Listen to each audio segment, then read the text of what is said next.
Pokemon trainers, welcome back to another Beast EM2 video. Today we're going to be showcasing Lurantis, Pidgeot, and Swampert in the Sunshine Cup. So let me know down below in the comments what teams you guys are running for the Sunshine Cup. I'm having a blast in the Sunshine Cup using a bunch of different Pokemon.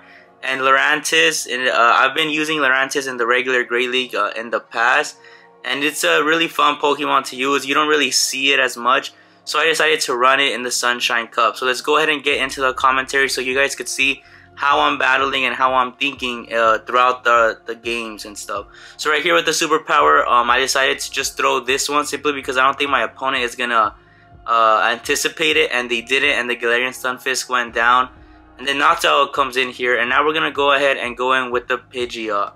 Right here, the Noctowl, we are gonna be resisting Shadow Ball. So that was primarily the main reason why I decided to come in with the Pidgeot. We're going to be able to get to the Feather Dance first, which means those Sky attacks are not going to do as much damage as they would have. Feather Dance will drop your opponent's attack. And as you can see there, Pidgeot overall is just a very, it's a very bulky Pokemon. You will be able to take some hits. And right here, now we're going to go with the Brave Bird. They already saw that we threw a Feather Dance, so I don't think they're going to anticipate a Brave Bird, which they didn't, and we were able to land it, and we are looking fairly comfortable. And as you can see there, they have their own Swampert, and this game looks, it looks good because we're going to be able to Feather Dance this Swampert, and we're going to be able to come in with our own, and ours is Shadow. So just remember, Mudkip, Shadow, always try to look and hunt it, because Swampert is very good in the Great League. Anytime I could use Swampert in the Great League, I always pick it. In my opinion, it's such a fun Pokemon to use, and that Shadow attack bonus is always fun. So that was a good game to my opponent, and right here, perfect. We got a nice lead right here. We're gonna be able to come in. Now we're gonna, they swapped out immediately to the Noctowl, and now we're gonna swap into Shadow Swampert. Shadow Swampert again is gonna be able to get to those Hydro Cannons fairly quick. And this Noctowl is, if it throws a Shadow Ball, we're gonna be trouble. But it's just a Sky attack. It did hurt a bit, but we're gonna be able to get to another Hydro Cannon fairly easily. Now right here with this Shadow Swampert, we are gonna go down, but that is okay. Remember, Pidgeot is gonna be our main swap and our main safe Pokemon against the Noctowl. See, that Sky attack did a lot more damage than the previous one from the last battle, but that's because we still haven't gotten a Feather Dance. And just by the way, if you're seeing all those Pokeballs, I think these battles, I went to Disneyland and I have my Pokemon Go Plus running in the back. Anytime you see any Pokeballs like that I've caught, I'm collecting, I usually battle when I'm on the way to work or when I'm at Disneyland. As you can see there, I'm restocking and battling at the same time. So shout out to the Pokemon Go Plus. If you don't have one, just make sure to get one, because it's perhaps in my opinion the best device for Pokemon Go that they've ever dropped. So that is a great tool to have. So right here, the superpower is gonna do a decent amount on that Steelix, which is fine. We're gonna let our Lurantis go down. As you can see, Lurantis is very good, because it's gonna catch your opponent off guard. So we're gonna be able to farm that Steelix down. But unfortunately, I believe it's gonna be a Swampert once again, and they're gonna be able to outpace us. Right here, I believe we should have gone for the Brave Bird. That was my bad right there. And because of that, there's no way that we're gonna be able to get to a Brave Bird after this, because we're gonna be outpaced by the Mud Shots and the Hydro Cannon. So GG's to my opponent. As you can see there, you're never gonna be able to win them all, but good game right there. So let's go ahead and jump into the next battle. Obstagoon versus our Lurantis. This is still a positive matchup for us.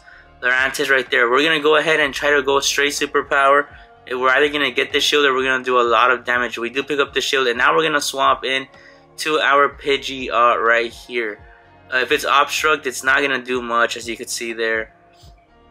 But again, you know, our defense dropped and theirs went up, so that's gonna be a little troublesome. And I believe I'm gonna go Brave Bird here.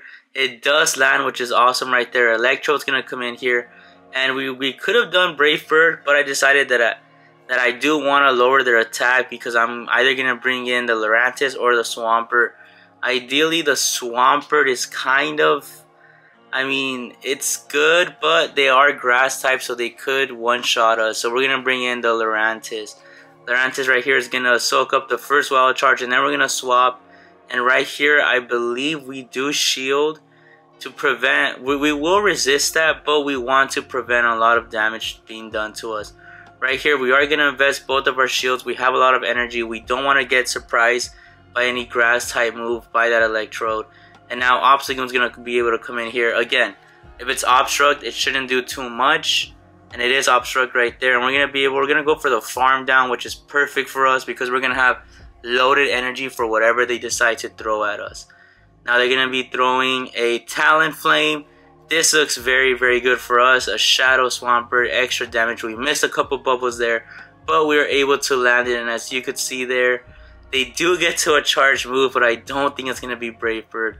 It's just a flame charge. It will knock us out, but Lurantis will be able to come in here and clean it up for us. So let me know in the comments down below what you guys think so far about the team. If you have a Lurantis, or if you're thinking now about investing in one, in the Great League overall, in the overall Great League, it does very, very well. So maybe when they bring that one back, I will make a video showcasing it in the Open Great League. And don't forget that the Go Battle League weekend is coming up very, very soon. So in case you haven't seen any other videos, I've been making a lot about all the teams I'm using in the Great League, and the Master League, and the Ultra League. Feel free to look up any and see if you have any of those Pokemon, and use those teams for the Go Battle League weekend. So right here, this Gligar right here. Gligar is by far the most annoying Pokemon that you're gonna see in this cup, and I believe I saw a Gliscor in the regular open meta, and it's so meta right now, and Swampert does so well with it. Unfortunately though, we are gonna be able to just stick on here. And now we're going to go Brave Bird simply because they will either invest their second shield or we're going to do a lot of damage. They don't shield. Now we're going to swap into the Swampert. And I believe right here we are going to go for the farm down. And we will be investing our shield simply because that Gligar is it will be weak to us. And as you can see there, they bring it back in. We're going to shield. We are going to have to be very, very careful though because it does have Dig. This one was Night Slash, and now they got back-to-back charge moves, and we are shieldless. This is just an aerial ace. Again, that one did hurt, but we're going to be able to do back-to-back Hydro Cannons, and hopefully not get knocked out right there. So they did not shield, which is good for us, and GG's. So let's go ahead and jump into the final battle, Lurantis versus Pidgeot. This one right here is not a good matchup for us, so we're going to swap immediately into our own Pidgeot. Simply because we're going to go ahead, and I believe I'm going for Brave Bird. We are going to shield this. And it was a good shield because it's Brave Bird. I thought they were going to go for Feather Dance. Fortunately though, we did shield. And now I believe we went for Feather Dance. As you can see there, because their defense has been dropped, we decided to go there. And we are not going to shield because this will most likely not hurt as much. So that Brave Bird did not hurt as it would originally hurt. And right here they brought in Gligar, I believe, and we're gonna be able to drop their attack. And this is looking fairly well for us because we're gonna be able to align this up with the Swampert.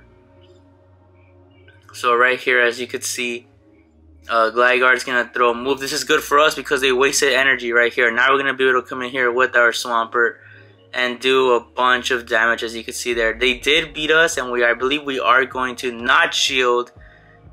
Dig, let's see how much Dig doesn't do that much because they are debuffed. And fortunately right here we're going to be able to knock out the Gligar with the Hydro Cannon. And they brought in a Bomb of Snow, and this is going to be perfect. We do have a shield and we are going to use it, and just this is so satisfying. I don't know how you guys feel about this, but this to me is so satisfying, seeing that this Sludge Wave is going to one-shot the Bomb of Snow and help us get the win. So there you guys have it. I hope you guys enjoyed the video. Let me know down below what you think about this team, if you have any of these Pokemon, or if you're running any of these Pokemon with other Pokemon for the Sunshine Cup. That is all from me today. I hope you guys have a good day, and thank you guys for watching. I'll catch you on the next video.